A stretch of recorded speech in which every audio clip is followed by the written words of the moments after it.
আসসালামু আলাইকুম ওয়া রাহমাতুল্লাহি ওয়া বারাকাতুহু। কুল্লু নাফসিন যায়িকাতুল মাউত। কোরআনের আয়াত। প্রত্যেকটি মানুষকে মৃত্যুর স্বাদ গ্রহণ করতে হবে।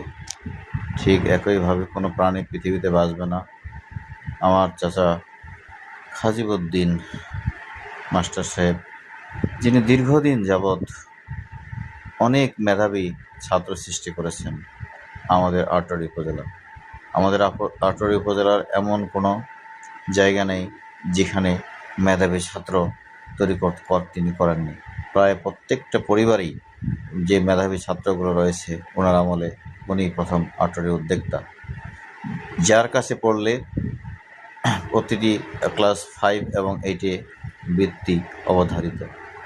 সেই খাজিবউদ্দিন চাচা 24শে জুলাই মারা গিয়েছেন ঢাকা উত্তরা হাসপাতালে। ওনাকে আজকে নিয়ে আসা হয়েছে নিজ বাসভবনে। ওনার লাশ আমরা দেখতে পাচ্ছিলাম ওনার যে নিজের বাড়িতে ওনার লাশ আজকে, যেখানে তিনি দীর্ঘদিন ধরে বসবাস করেছেন, ওনার লাশ দাফন কাফনের জন্য প্রস্তুত করা হচ্ছে।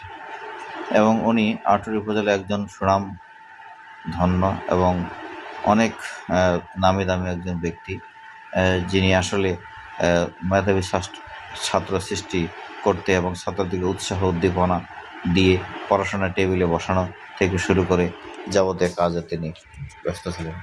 আজ ওনার জানাজা মাঠে উপস্থিত হয়েছেন আটোয়ারী উপজেলার সব বিখ্যাত ব্যক্তিবর্গ, এবং এখানে দেখা যাচ্ছে যে শত শত মানুষ তার জানাজায় উপস্থিত হয়েছেন।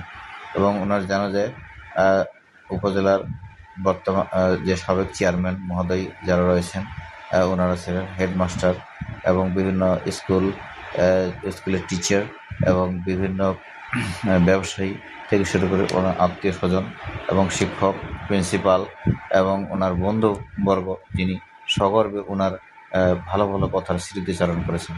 এবং এখানে থেকে বোঝা যাচ্ছে যিনি আসলে মসজিদের সঙ্গে মাদ্রাসার সঙ্গে সম্পৃক্ত ছিলেন এবং ভালো কাজ করে গিয়েছেন।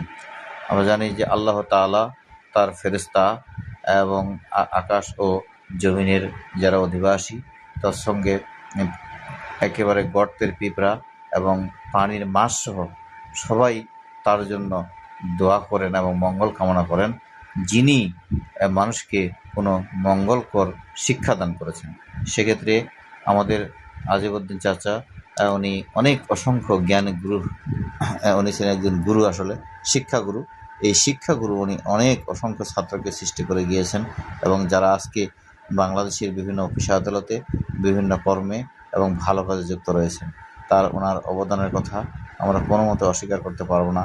আল্লাহ তাআলা ওনার এই ভালো ভালো কাজগুলোর উসিলায় ওনাকে বেহেশত দান করুক, ওনাকে মাফ করুক, ওনার পরিবারকে ভালো রাখুক। আল্লাহ হাফেজ।